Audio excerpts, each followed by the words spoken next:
നമസ്കാരം. 10 വർഷം നീണ്ട പിണറായി വിജയന്റെ ദുർഭരണം അവസാനിപ്പിച്ച് UDF അധികാരത്തിലേക്ക് വരും എന്ന് പ്രതീക്ഷിക്കുന്നവരാണ് കോൺഗ്രസ്സുകാരും ലീഗുകാരും അടക്കമുള്ള സകലരും. അവർ മാത്രമല്ല, ഇവിടുത്തെ സാധാരണ മനുഷ്യരും. ഒരു MLA പോലും ഇല്ലാത്ത BJPക്ക് അടുത്ത തവണ സർക്കാർ ഉണ്ടാക്കാൻ കഴിയുമെന്ന് വിശ്വസിക്കാൻ BJPക്കാർക്ക് പോലും കഴിയില്ല. അതുകൊണ്ട് പിണറായിയുടെ ദുർഭരണം അവസാനിപ്പിക്കാൻ അവർ പ്രതീക്ഷയോടെ കാത്തിരിക്കുന്നത് കോൺഗ്രസ് നേതാക്കളിലാണ്. എന്നാൽ കോൺഗ്രസ് നേതാക്കൾക്ക് അക്കാര്യത്തിൽ വലിയ താല്പര്യമൊന്നുമില്ല. അവർക്ക് ഉറപ്പില്ലാത്ത ഭരണത്തിൽ മുഖ്യമന്ത്രി കസേരയിൽ ആരിരിക്കണം എന്നതിനെക്കുറിച്ച് തർക്കിക്കാനാണ് കൂടുതൽ സമയം. അതിൻ്റെ ഭാഗമായാണ് അനാവശ്യമായ ഒരു സ്ഥാനമാറ്റം ഇപ്പോഴുണ്ടായിരിക്കുന്നത്. കോൺഗ്രസിനെ നയിക്കാൻ ആരോഗ്യ പ്രശ്നങ്ങൾ ഉണ്ടെങ്കിൽ പോലും കടുത്ത പിണറായി വിരുദ്ധ നിലപാടെടുക്കുന്ന സുധാകരൻ തന്നെ മതി എന്നതായിരുന്നു പൊതുവികാരം. സുധാകരൻ പണ്ട് തന്നെ KPCC പ്രസിഡന്റ് ആവേണ്ടതായിരുന്നു. വൈകി ആയ സുധാകരനെ ആ പദവിയിൽ സ്വതന്ത്രമായി പണിയെടുക്കാൻ അനുവദിക്കുക. അങ്ങനെ സുധാകരൻ പിണറായി വിജയൻ എന്ന ഒരു വലിയ പ്രശ്നത്തെ ഇല്ലാതാക്കുന്നതിന് നേതൃത്വം കൊടുക്കും എന്ന് കരുതിയിരുന്നു. പക്ഷെ ആരുടെയൊക്കെ ബുദ്ധിയുടെ ഭാഗമായി സുധാകരനെ ആ സ്ഥാനം തെറിക്കുന്നു. അതിൻ്റെ പിന്നിലെ രഹസ്യങ്ങൾ, അതിൻ്റെ നീക്കങ്ങളൊക്കെ സുധാകരൻ തന്നെ പറഞ്ഞു എന്നാണ് ഇന്ന് രാവിലെ മനോരമ ഓൺലൈൻ റിപ്പോർട്ട് ചെയ്തിരിക്കുന്നത്. മനോരമ ലേഖകൻ RP സായികൃഷ്ണയുടെ റിപ്പോർട്ട് ഇന്ന് എക്സ്ക്ലൂസീവായി മനോരമ ഓൺലൈൻ പ്രസിദ്ധീകരിച്ചത് ശരിയാണെങ്കിൽ സുധാകരൻ വെടി പൊട്ടിച്ചുകൊണ്ട് രംഗത്തെത്തിയിരിക്കുന്നു. പാർട്ടിയാണ് എനിക്ക് ഏറ്റവും വലുത്, പാർട്ടി പറയുന്നതൊക്കെ ഞാൻ ചെയ്യും, സ്ഥാനമാനങ്ങളൊന്നും എനിക്ക് ആഗ്രഹമില്ല എന്ന് പറയുമ്പോഴും തന്നെ പ്രസിഡന്റ് സ്ഥാനത്തു നിന്ന് മാറ്റിയ നീക്കത്തിൻ്റെ പിന്നിലെ നിഗൂഢതകൾ അദ്ദേഹം തുറന്നു പറയുന്നുണ്ട്. അദ്ദേഹം പറയുന്നു, തൻ്റെ ആഗ്രഹമായിരുന്നു അടുത്ത നിയമസഭാ തെരഞ്ഞെടുപ്പ് വരെ ഈ പാർട്ടിയെ നയിക്കണമെന്നത്. പിണറായിക്കെതിരെയുള്ള യുദ്ധം നടത്തിക്കൊണ്ടിരിക്കുകയാണ്. അന്തിമ പോരാട്ടമായാണ് അടുത്ത നിയമസഭാ തെരഞ്ഞെടുപ്പിനെ ഞാൻ കാണുന്നത്. ആ അന്തിമ പോരാട്ടത്തിൽ മുമ്പിൽ നിന്നുകൊണ്ട് നയിച്ച് പിണറായിയെ മൂലക്കിരുത്തുക എന്ന ദൗത്യം എനിക്ക് നിറവേറ്റാൻ ആഗ്രഹമുണ്ടായിരുന്നു. എന്നാൽ എന്നെ അതിന് അനുവദിച്ചില്ല. വളരെ വിഷമത്തോടു കൂടി അദ്ദേഹം പറയുകയാണ്. സുധാകരൻ പറയുന്നു, KC വേണുഗോപാലാണ് തന്നോട് ആദ്യം പറഞ്ഞത് മുഖ്യമന്ത്രി സ്ഥാനത്ത് നിന്ന് മാറ്റേണ്ടി വരുമെന്ന്. KCയും താനും തമ്മിൽ തരക്കേടില്ലാത്ത ബന്ധമുണ്ട്. എങ്കിലും KC എന്നോട് പറഞ്ഞു മാറേണ്ടി വരും. ബെൽഗാവ് സമ്മേളനത്തിന് ശേഷം 6 PCC പ്രസിഡന്റുമാരെ മാറ്റി. അതിൻ്റെ പട്ടികയിൽപ്പെട്ടതാണ് കേരളവും. അതുകൊണ്ട് മാറ്റേണ്ടി വരുമെന്ന് കരുതി. താൻ അതിൽ എതിർപ്പൊന്നും പറഞ്ഞില്ല. കോൺഗ്രസ് നേതൃത്വം തീരുമാനിച്ചാൽ താൻ അംഗീകരിക്കും. എന്നാൽ പിന്നീട് താൻ രാഹുൽ ഗാന്ധിയെയും മല്ലികാർജുന ഖാർഗെയും കാണാൻ പോയി. അവരെ പോയി കണ്ട് പറയാൻ ശ്രമിച്ചത്, ആഗ്രഹിച്ചത് അടുത്ത തെരഞ്ഞെടുപ്പ് വരെ തുടരാൻ അനുവദിക്കണമെന്നാണ്. പക്ഷെ അത് അവരോട് പറയേണ്ടി വന്നില്ല. കാരണം അവരെന്നോട് മാറണമെന്ന് പറഞ്ഞില്ല.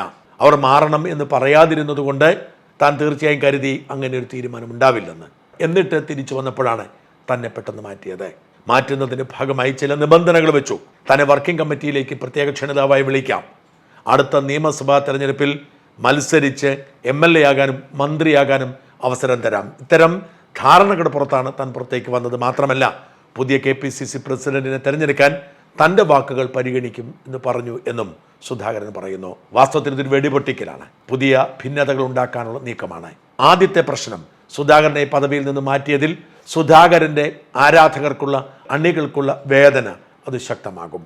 അതാണ് ഏറ്റവും വലിയ ദോഷം. കേരളത്തിൽ ഉമ്മൻചാണ്ടിക്ക് ശേഷം സുധാകരനുള്ളതുപോലെ അണികൾ സ്വന്തമായുള്ള ഒരു നേതാവില്ല എന്നതാണ് വാസ്തവം. അതുകൊണ്ട് തന്നെ അത് കോൺഗ്രസിൻ്റെ സാധ്യതയെ ബാധിക്കും. രണ്ടാമത്, സുധാകരന് നിയമസഭയിൽ മത്സരിക്കാൻ അവസരം കൊടുത്താൽ, ആരോഗ്യ പ്രശ്നമുണ്ടെന്നാണല്ലോ ആരോപിക്കപ്പെടുന്നത്, നിയമസഭയിൽ മത്സരിക്കാൻ അവസരം കൊടുത്താൽ തീർച്ചയായും അതേ അവസരം മറ്റു പല നേതാക്കൾക്കും കൊടുക്കേണ്ടി വരും. അതിലൊരാൾ അടൂർ പ്രകാശാണ്. അടൂർ പ്രകാശ് യഥാർത്ഥത്തിൽ കേരളീയ നേതാവാണ്. അദ്ദേഹം ഒരിക്കലും ഒരു ദേശീയ നേതാവായിരുന്നില്ല. കേരളത്തിൻ്റെ പരിമിതികൾക്കുള്ളിൽ ഒതുങ്ങി നിന്നുകൊണ്ട് ഭംഗിയായി രാഷ്ട്രീയം കളിച്ചിരുന്ന നേതാവാണ് അടൂർ പ്രകാശ്. CPMൻ്റെ കുത്തക സീറ്റായ ആറ്റിങ്ങൽ പിടിച്ചു പറിച്ചെടുക്കാൻ അടൂർ പ്രകാശിനെ നിയോഗിച്ചതാണ്. അടൂർ പ്രകാശിനെ നിയമസഭയിലേക്ക് മത്സരിക്കണമെന്നും മന്ത്രിയാവണമെന്നും ആഗ്രഹം പണ്ടേയുണ്ട്. ആ ആഗ്രഹം സാധിക്കേണ്ടി വരില്ലേ? ഇത്തരം ആഗ്രഹമുള്ള നേതാക്കന്മാർ വേറെയുമുണ്ടാവും. അവർക്കൊക്കെ അവസരം കൊടുക്കേണ്ടി വരില്ലേ? അതൊരു പ്രധാനപ്പെട്ട ചോദ്യമാണ്. മാത്രമല്ല, കോൺഗ്രസിലെ ഭിന്നതകൾ ശക്തിപ്പെടും. സുധാകരൻ മന്ത്രിസ്ഥാനം ഉറപ്പാക്കിയാൽ ഇപ്പോഴേ തങ്ങൾക്കും മന്ത്രിസ്ഥാനം വേണം എന്ന് പറയാൻ ആഗ്രഹിക്കുന്ന നേതാക്കളുണ്ടാവും. മുരളീധരന് മന്ത്രിസ്ഥാനം ചോദിക്കാൻ കഴിയില്ലേ? കോൺഗ്രസ് പറഞ്ഞിടത്തൊക്കെ മാറി മാറി മത്സരിച്ച് തോൽവി ഏറ്റുവാങ്ങിയ ആളാണ്. വടകരയിൽ മത്സരിച്ചാൽ ഉറപ്പായും ജയിക്കാമെന്നിരിക്കെ അദ്ദേഹം BJPയെ തറപറ്റിക്കാൻ വേണ്ടി തൃശ്ശൂരിലേക്ക് മാറിക്കൊടുത്തതാണ്. അങ്ങനെ അവിടെ തോൽവി ഏറ്റുവാങ്ങിയതാണ്. അതുകൊണ്ട് തനിക്ക് സീറ്റ് വേണം, തനിക്ക് മന്ത്രിസ്ഥാനം വേണം എന്ന് പറഞ്ഞാൽ എന്തായിരിക്കും സംഭവിക്കുന്നത്? ഷാഫി പറമ്പലിൽ വേണമെങ്കിൽ തിരിച്ച് ഇങ്ങോട്ട് വരണം, തനിക്ക് അവിടെ ഇരിക്കാൻ കഴിയില്ല എന്ന അവകാശവാദം ഉന്നയിച്ചുകൂടെ?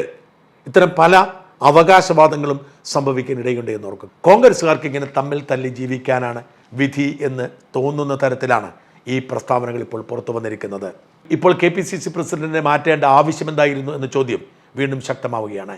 ക്രിസ്ത്യാനിയെ ഒരാളെ നിയമിക്കുകയായിരുന്നു അത്ര ലക്ഷ്യം. അതിനുവേണ്ടി KPCC നേതൃത്വം മുമ്പിൽ നിർത്തിയിരുന്നത് പത്തനംതിട്ട MP ആന്റോ ആന്റണിയായിരുന്നു. എന്നാൽ അവസാന നിമിഷം ആന്റോ ആന്റണിയുടെ പേര് വെട്ടിയത് സുധാകരൻ സണ്ണി ജോസഫിനെ പിന്തുണച്ചതുകൊണ്ടാണ് എന്ന് വ്യക്തമായിട്ടുണ്ട്. ഇത്തരത്തിലുള്ള ഭിന്നതകൾ വീണ്ടും കൂട്ടാനും ഈ ഇരകളായിരിക്കുന്നവരൊക്കെ വീണ്ടും ജേതാക്കൾക്കെതിരെ രംഗത്ത് വരാനും അങ്ങനെ ഭിന്നതയുടെ ശബ്ദം കേൾപ്പിച്ചുകൊണ്ട് അധികാര കസേരയിൽ പിണറായിക്ക് അവസരം കൊടുക്കാനുമുള്ള ഒരുക്കം തന്നെയല്ലേ ഇവരൊക്കെ ചെയ്യുന്നത്? എന്താണ് കോൺഗ്രസിന് പറ്റിയത്? എന്തുകൊണ്ടാണ് അവർക്ക് ജനസമ്മതിയുള്ള നേതാവിനെ മുമ്പിൽ നിർത്തിക്കൊണ്ട് പിണറായി വിരുദ്ധ പോരാട്ടം ശക്തിപ്പെടുത്താൻ കഴിയാത്തത്? ശശി തരൂരിനെ പോലൊരു നേതാവിനെ ചവിട്ടി പുറത്താക്കി മുഖ്യമന്ത്രി കസേരയ്ക്ക് നോട്ടമിടുന്നവരുടെ ഒരാളുടെ എണ്ണം ഇല്ലാതാക്കാൻ ശ്രമിക്കുന്നത് എന്തുകൊണ്ടാണ്? കോൺഗ്രസിൻ്റെ അവസ്ഥ പരിതാപകരമാണ്, സഹതാപകരമാണ് എന്നല്ലാതെ മറ്റൊന്നും പറയാനില്ല.